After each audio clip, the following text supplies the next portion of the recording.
The density of the atmosphere varies with height. It is maximum at the sea level and it decreases rapidly as we go up. जैसे जैसे हम mountainous areas में जाते हैं वैसे वैसे आप ये देखेंगे कि जो एटमॉस्फेयर की डेंसिटी होती है वो डिक्रीज होने लगती है. एंड इसी वजह से इफ यू हैव नोटिस्ड, जो क्लाइंबर्स होते हैं, जो माउंटेन्स क्लाइंब करते हैं, ट्रैवल करते हैं, they have problems in breathing and due to this they carry you know oxygen cylinders. वो अपने साथ में ऑक्सीजन सिलेंडर्स कैरी करते हैं बिकॉज जैसे जैसे हम हाइट पर पहुंचते जाते हैं, ऊपर पहुंच रहे हैं, एक ऑल्टीट्यूड पर जा रहे हैं, वैसे वैसे आप देखते हैं कि जो डेंसिटी होती है एयर की वो कम होती जाती है and we feel difficulty in breathing.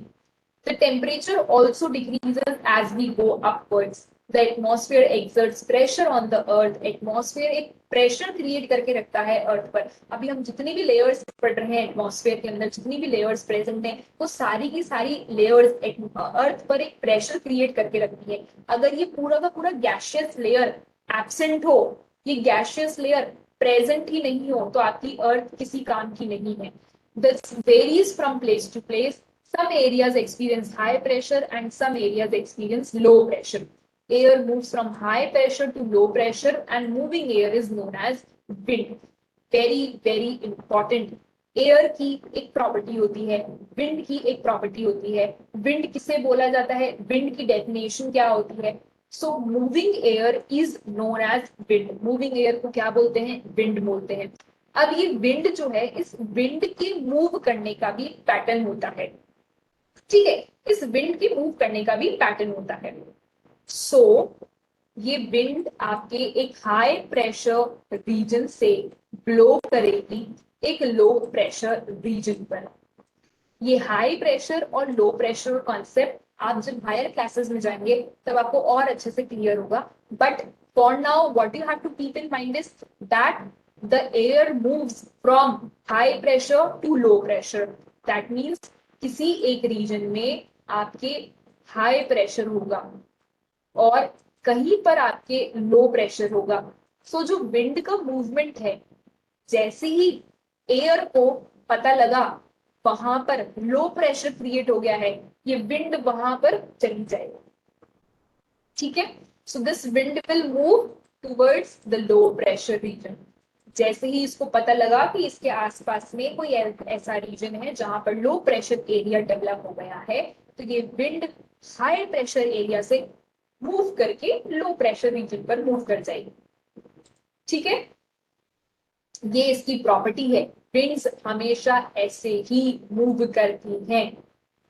Right, just like एक ह्यूमन बॉडी अपने लेग्स की मदद से मूव करती है, इन द सिमिलर मैनर आप ये समझ सकते हैं कि विंड के भी लेग्स हैं और वो हाई प्रेशर से लो प्रेशर पे मूव कर जाते हैं. ठीक है, all right. So I hope that the topic of atmosphere is clear to you. We have discussed the topic of atmosphere and it is completed. Atmosphere में आपके 5 major layers होती हैं, कुछ गैसेस प्रेजेंट होती हैं and these gases are very very important. Nitrogen, oxygen, carbon dioxide. I told you nitrogen बहुत important है living organisms के लिए. Oxygen it is called as the breath of life. इसको ब्रेथ ऑफ लाइफ बोला जाता है बिकॉज ये आपको ब्रीदिंग में हेल्प करती है. ठीक है, कार्बन डाइऑक्साइड के बारे में हमने देखा कि कैसे वो अर्थ को, प्लैनेट को वार्म करके रखती है by absorbing the heat of which is released by the earth. Okay, so we have completed with atmosphere. Now we come to your next, that is biosphere. So I hope that अब आपको clear हो गया होगा कि जब lithosphere, atmosphere and hydrosphere तीनों आपस में इंटरैक्ट करते हैं तो यहाँ पर आपका डेवलप हो जाता है biosphere. What does it develops? Here develops your biosphere. It is the domain of life. The biosphere is a narrow zone of contact between the land, water and air. एक बहुत ही narrow zone होता है जहां पर ये तीनों जने मिलते हैं, तीनों आपके elements meet करते हैं, land, water and air. It is in this zone that life that is unique to this planet exists. ठीक है, इसी जोन में आप देखते हैं कि ये एक बहुत ही यूनिक प्रॉपर्टी है इस प्लैनेट की. जहां पर लाइफ एग्जिस्ट करती है, because this is that sphere where life actually exist, right. तीनों एलिमेंट्स आपको चाहिए अगर आपको लाइफ एग्जिस्ट करनी है तो। Okay, there are several species of organisms that vary in size from microbe and bacteria to huge mammal. All the living organisms, including humans, are linked to each other and the biosphere for survival. So जितने भी living organisms हैं, जितने भी microorganisms हैं, humans हैं, mammals हैं, every organism is interconnected. जितने भी लिविंग ऑर्गेनिजम्स हैं वो सब आपस में इंटरकनेक्टेड हैं, including the human as well. Okay, the organism in the biosphere में broadly be divided into plant kingdom and animal kingdom. हम बायोस्फीयर को दो पार्ट्स में डिवाइड कर सकते हैं, animal kingdom and plant kingdom. So plant kingdom will be the one जहां पर आपको प्लांट्स मिलेंगे, animal kingdom will be the one where you will find animals. The three domains of the earth interact with each other and they affect each other in some way or other. तो किस तरीके से ये तीनों domains जो है, that is your lithosphere, your atmosphere and hydrosphere, how these three interact with each other, किस तरीके से इंटरैक्ट करते हैं एक दूसरे से, and all these three elements actually affect also. Lithosphere affect करता है हाइड्रोस्फीयर को, हाइड्रोस्फीयर अफेक्ट करता है एयर को। ये तीनों आपस में एक दूसरे से इंटरकनेक्टेड हैं, और जब कोई चीज इंटरकनेक्टेड होती है तो वो एक दूसरे से एक रिलेशन डेवलप कर लेती है, ठीक है।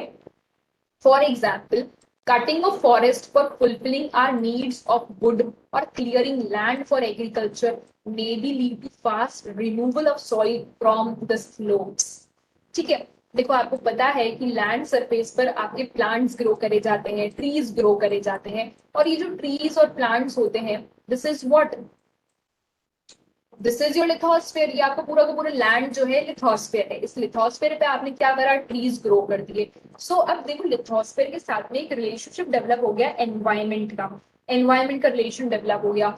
अब ये जो ट्रीज हैं इनकी आपको पता है कि रूट्स कितनी स्ट्रॉन्ग होती है और कितनी डीप होती है। The trees have very very deep roots. इन ट्रीज की जो रूट्स हैं वो काफी ज्यादा डीप होती है, ठीक है। तो ये जो रूट्स होती है वो बेसिकली क्या होता है कि यहाँ पर जितनी भी सॉइल होती है, इस सॉइल को ये रूट्स होल्ड करके रखती हैं, ठीक है। ये जो रूट्स होती हैं ये रूट्स पूरी की पूरी आपकी सॉइल को होल्ड करके रखती है। लेकिन अगर आप ये पेड़ काट देते हैं और इन ट्रीज को अगर हम कट कर दें, अगर हम इन पेड़ को कट कर दें, तो आपकी पूरी की पूरी रूट्स के थ्रू जो सॉइल कनेक्टेड है, जो सॉइल आपके रूट से बिल्कुल जुड़ी हुई थी, अटैच्ड थी, वो पूरी की पूरी सॉइल लूज हो जाएगी। और इसकी वजह से एक प्रोसेस होता है जिसे बोला जाता है सॉइल इरोजन। तो सॉइल क्या है, पूरी आपकी खराब हो गई, ठीक है। और सॉइल इरोजन का प्रोसेस होता है जिसकी वजह से जो आपकी सॉइल होती है, सैंड होती है, वो बहुत ज्यादा लूज हो जाती है और इधर उधर स्प्रेड हो जाती है। Similarly, Earth surface may be changed due to the natural calamities like earthquake. For example, there could be submergence of land, as happened in the case of tsunami recently. Parts of Andaman and Nicobar Islands were submerged underwater. Andaman and Nicobar islands पानी में submerge हो गए थे because of tsunami. सो ये क्या है, ये natural calamities हैं, ये नेचुरल फीचर्स हैं, ये नेचुरल नेचर की चीजें हैं कि आप इनको रोक नहीं सकते हैं। कहीं भी अचानक से अर्थक्वेक आ सकता है, कभी भी अचानक से सुनामीज आ सकती हैं, और इसकी वजह से आप ये देखते हैं कि पूरा का पूरा अर्थ सरफेस भी चेंज हो सकता है। Because at times you see कि पूरा आपका रोड नीचे चला गया है, बिल्डिंग्स नीचे गिर जाती हैं, there are depressions found on the earth surface. ऐसे बहुत सारे अर्थ पर रीजन्स हैं, पार्ट्स हैं जो कि टेक्टोनिकली एक्टिव हैं, जिनको बोला जाता है tectonically active regions. That means वो बहुत ज्यादा सेंसिटिव जोन्स हैं, वहां पर आपके प्लेट्स का मूवमेंट बहुत ज्यादा है, ठीक है। एंड अगर हमने उस रीजन को डिस्टर्ब करा तो वहां पर आपके अर्थक्वेक्स आ सकते हैं, सुनामीज आ सकती हैं, लैंडस्लाइड्स हो जाती हैं, ठीक है। आपने नोटिस करा होगा कि माउंटेनियस रीजन्स में रोड्स कंस्ट्रक्ट करी जाती हैं, and during that construction process at times it happens, often it happens, landslides हो जाती हैं। अभी रिसेंटली आप देखें बद्रीनाथ, केदारनाथ, ये जो आपके प्लेसेस हैं, these are places which are situated at very very high altitude regions, ठीक है। अगर आपने इन प्लेसेस के नेम सुने हो लाइक बद्रीनाथ, केदारनाथ, तो यहाँ पर नेचुरल कैलामिटीज होना बहुत क्या कहें कॉमन फिनोमिना है। It is very very common. कई बार आप देखेंगे फ्लड्स आ जाते हैं, लैंडस्लाइड्स हो जाती हैं, पूरा का पूरा आपका माउंटेन नीचे आ जाता है। So these are the natural calamities. So this has to be understood that अगर हमें नेचर को डिस्टर्ब करना है, so nature has to be disturb in a very very limited manner. You can not disturb nature as in what you wish, ठीक है। There are zones, बहुत sensitive zones हैं जहां पर आपने जरा सा भी अगर कुछ डिस्टर्बेंस क्रिएट करा तो आपका पूरा अर्थ सरफेस डिस्टर्ब हो जाता है। और अर्थ में हमारे प्लेट्स हैं, वो प्लेट्स जो है वो लगातार मूव कर रही हैं। तो वो प्लेट का जो मूवमेंट है वो डिस्टर्ब होने की वजह से कई बार आप देखते हैं इतना हैवी डिस्ट्रक्शन होता है, रोड्स नीचे चली जाती है, एक रोड ऊपर, एक पार्ट रोड का ऊपर एक नीचे, हाउसेस पूरी की पूरी बिल्डिंग्स आप देखते हैं नीचे गिर जाते हैं, ठीक है। Discharge of the waste material into lake and river make the water unsuitable for human use. This is very common, या सबको पता है।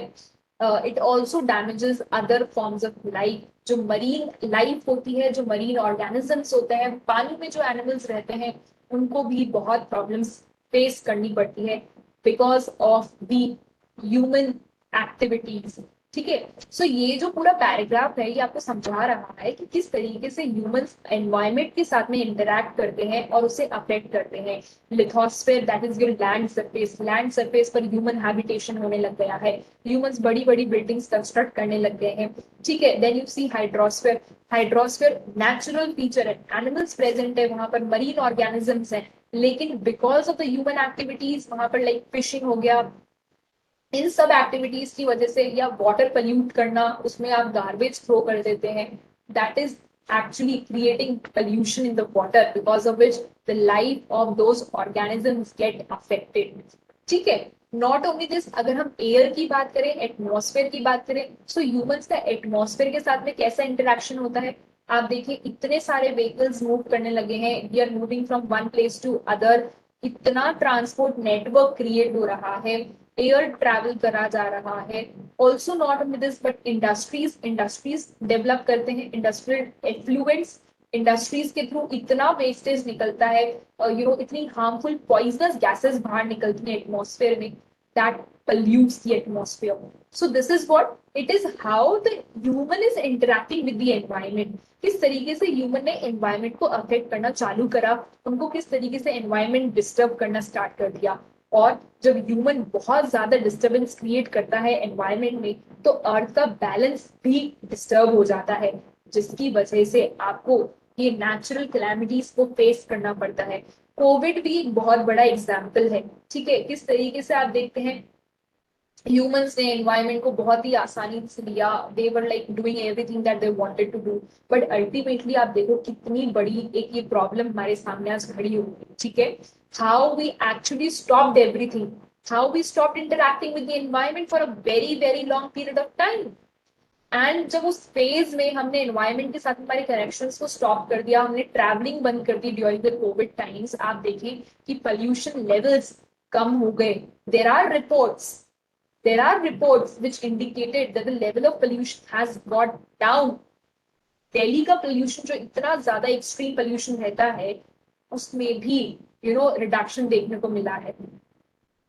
Emission from industries, thermal power plants and vehicles, they pollute the air. Carbon dioxide is an important constituent of air, but it increases in the amount of CO2 leads to increase in the global temperatures. I told you this. अगर carbon dioxide का amount increase हो गया तो global temperatures में भी increase आ जाता है, जिसको बोला जाता है global warming. There is thus a need to limit the use of resources of the earth to maintain the balance of nature between the domains of lithosphere, atmosphere and hydrosphere. So it is very important कि हम इस balance को maintain करके रखें, lithosphere, atmosphere and hydrosphere के, इसको pollute नहीं करें, इसको conserve करें, preserve करें। दैट इज वाई आप देखते हैं कि गवर्नमेंट इतना काम करती है, इतनी सारी पॉलिसीज निकालती है, हर साल प्लानिंग करी जाती है लैंड को कैसे यूटिलाइज करना है, लैंड यूटिलाइजेशन पैटर्न्स बनाए जाते हैं, ठीक है।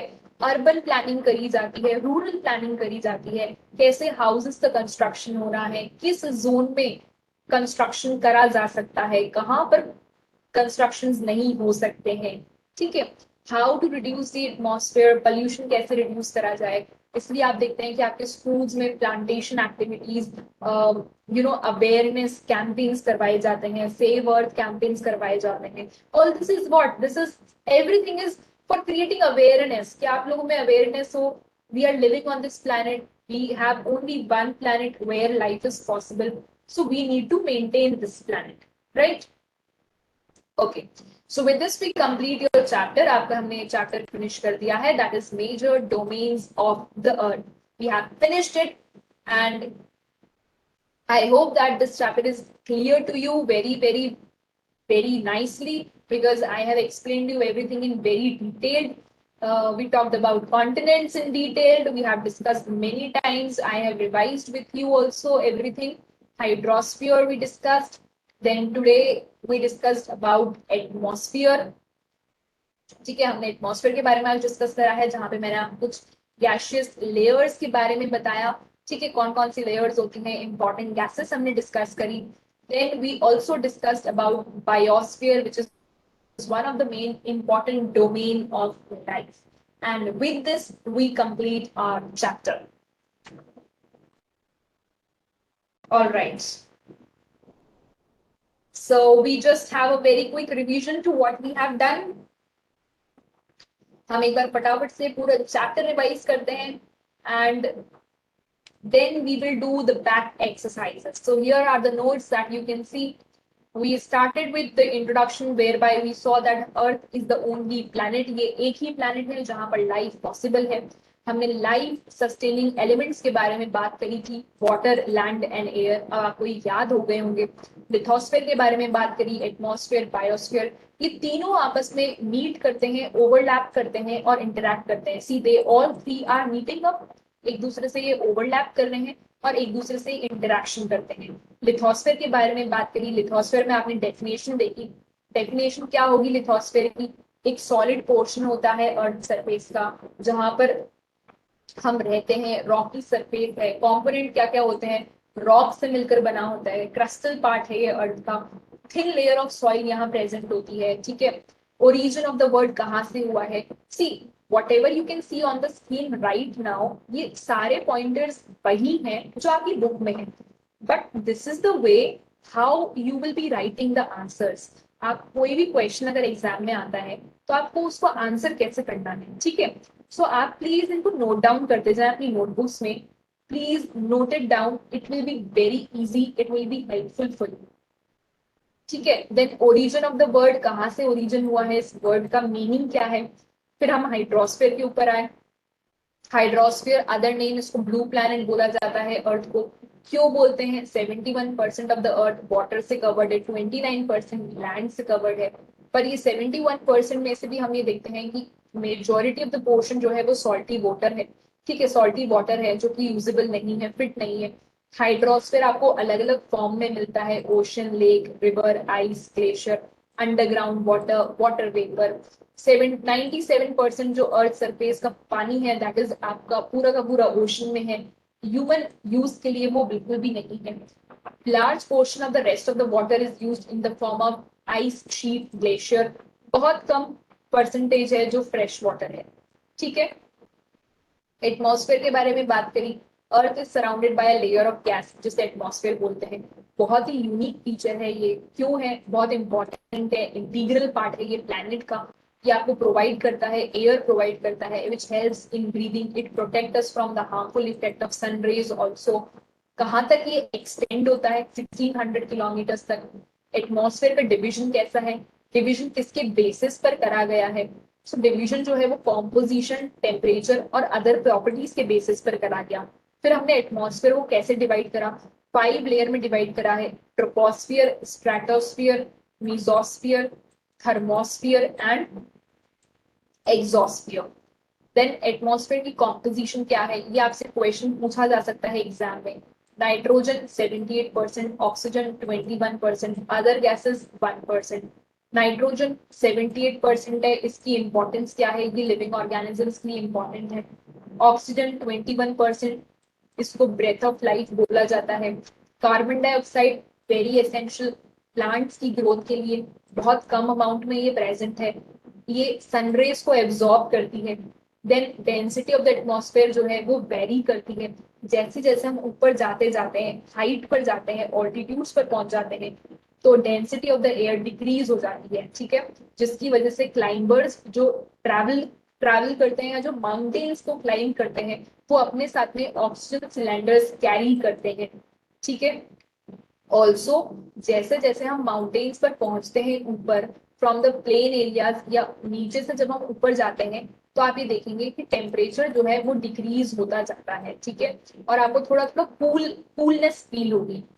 एटमॉस्फेयर अर्थ पर प्रेशर एक्सर्ट करता है, ठीक है। ऑल्सो आपने देखा विंड की डेफिनेशन क्या होती है, मूविंग एयर को विंड बोला जाता है, और विंड मूव कैसे करती है, एक हाई प्रेशर रीजन से विंड मूव करेगी एक लो प्रेशर रीजन पर।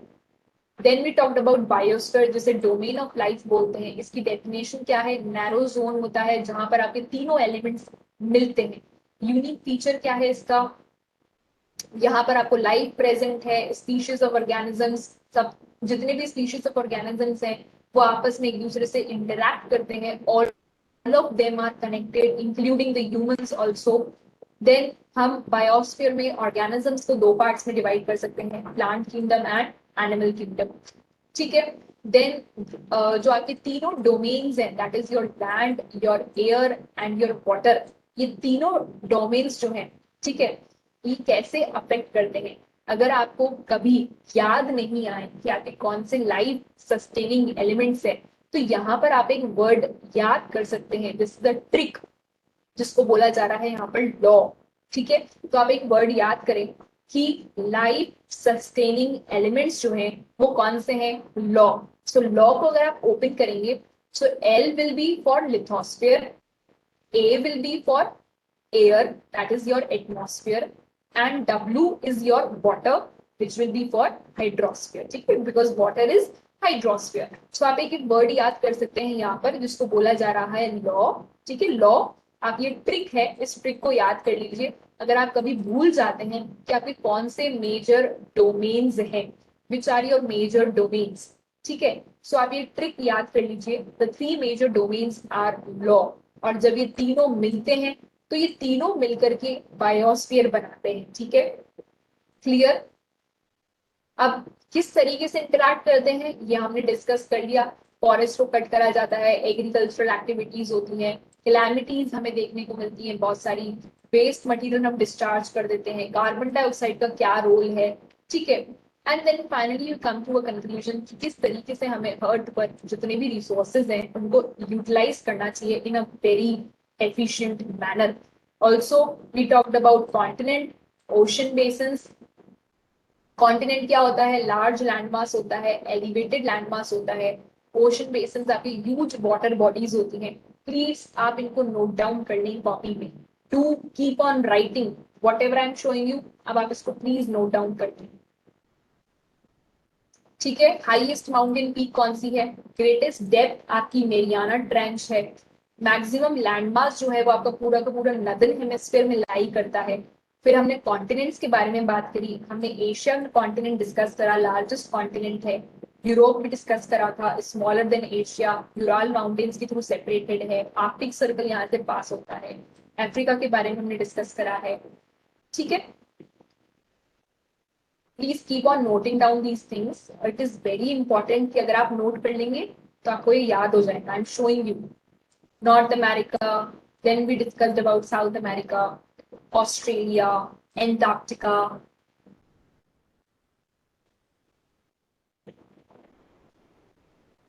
मैत्री एंड दक्षिण गंगोत्री के बारे में हमने बात करी। ये रिसर्च इंस्टीट्यूशंस हैं इंडिया के, ठीक है, इंडिया के जो रिसर्च इंस्टीट्यूशंस हैं उनका नाम है ये मैत्री एंड दक्षिण गंगोत्री। हमने ओशंस के बारे में बात करी, 5 आपके ओशंस हैं, इनके 3 चीफ मूवमेंट कौन कौन से थे, वेव्स, टाइड्स, ओशन करेंट्स, ठीक है। And on the basis of size हमने कौन कौन से ओशन डिस्कस करे, Pacific ocean, Atlantic ocean, Indian ocean, southern ocean and Arctic ocean, clear. So I think with this, you are clear with everything. Pacific Ocean, we discussed it in detail. Talked about Atlantic Ocean, very important, S shaped है ये, second largest है ये. Indian Ocean, then Southern Ocean. आप video lectures को बीच में stop कर सकते हैं and then you can note down all these things. Then we talked about very important Isthmus and Strait. ठीक है, Isthmus and Strait के बारे में हमने डिस्कस करा है. Okay, so with this we finish your chapter and now quickly come to the back exercises. हमने आपका पूरा रिवाइज भी कर लिया है एक बार. Okay, so come to this page number 38. Page number 38 पर आप आ जाएं और क्वेश्चन नंबर 2 यहाँ पर दे रखा है think the correct answer. So very quickly we will be answering these questions so that you can evaluate yourself that are you able to understand or not. So the mountain range that separates Europe from Asia is the Urals. Okay, we have done this. Continent of North America is linked to South America by isthmus. Major constituent of atmosphere by percentage. Nitrogen, because nitrogen आपके 78% है. ठीक है, oxygen कितनी थी 21%. Okay, and the question is asking major constituent. Okay, जहां पर ज्यादा percentage it means that domain of the earth consisting of solid rock is lithosphere. Largest continent is Asia. Alright, so with this we complete your chapter and answer these questions. Answer the following question briefly. इन questions को आप answer करें, ये आपका homework है because ये सारे के सारे क्वेश्चंस हमने ऑलरेडी आपको डिस्कस कर दिए हैं. Whatever I have explained you we have done this. Then this question number 3 over here is again your homework. Very very simple. Deepest point कौन सा है? अभी अभी हमने डिस्कस करा था मेरियाना ट्रेंच. कौन सा ओशन है जो हमारी कंट्री के नेम पर है? Indian ocean. Narrow contact zone biosphere है. ठीक है, और यूरेशिया बोला जाता है यूरोप और एशिया को together. See, I told you the answers also. And highest mountain peak on the earth is Mount Everest. So please do these questions. आप इन questions को करें, अपने notebooks में इनको note down करें. Okay, so thank you everyone. We end this chapter over here and we'll be beginning soon with the new chapter. Till then, keep revising, keep learning. Thank you.